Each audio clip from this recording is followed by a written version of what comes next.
À l'instar du mouvement Octobre Rose, Movember est un mouvement qui consiste à sensibiliser contre plusieurs cancers comme celui de la prostate ou des testicules, et ce au mois de novembre.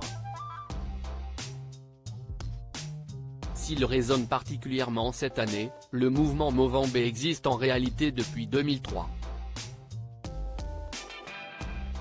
Créé par l'association Movember Foundation Charity, l'événement caritatif inspiré d'Octobre Rose invite les hommes à une initiative collective, laisser pousser leurs moustaches pendant tout le mois de novembre, afin de sensibiliser le public aux cancers touchant les testicules ou la prostate.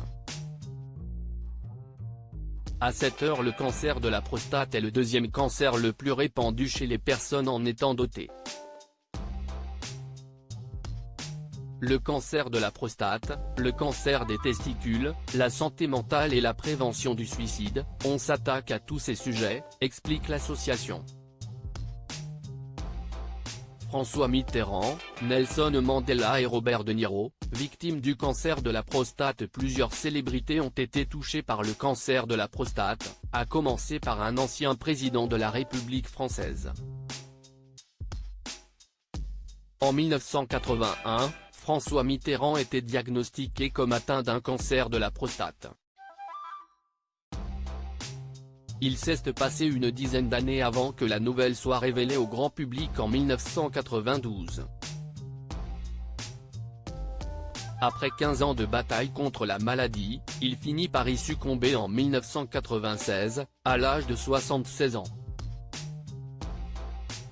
François Mitterrand n'est pas le seul homme politique à avoir dû lutter contre le cancer de la prostate. En 2001, Nelson Mandela annonçait entamer une radiothérapie pour anéantir son cancer de la prostate.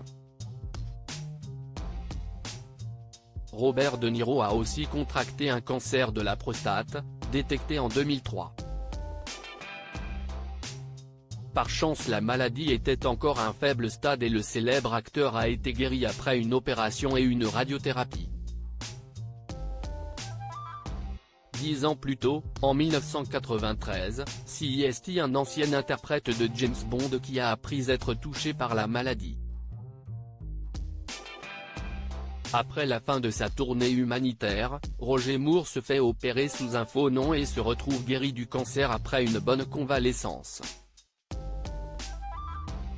Du côté des personnalités sportives, plusieurs cancers des testicules sont connus du grand public.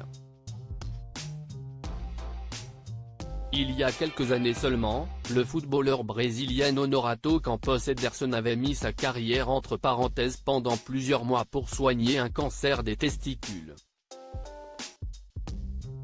Le sportif avait pu compter sur un bel élan de solidarité de la part de ses supporters, qui s'étaient exprimés sur le #Forza Ederson. Lance Armstrong y a connu le même sort en 1996. Son cancer du testicule détecté tardivement a nécessité une chimiothérapie très agressive, ainsi que 2 opérations. Le cycliste a été tiré d'affaire en 1998.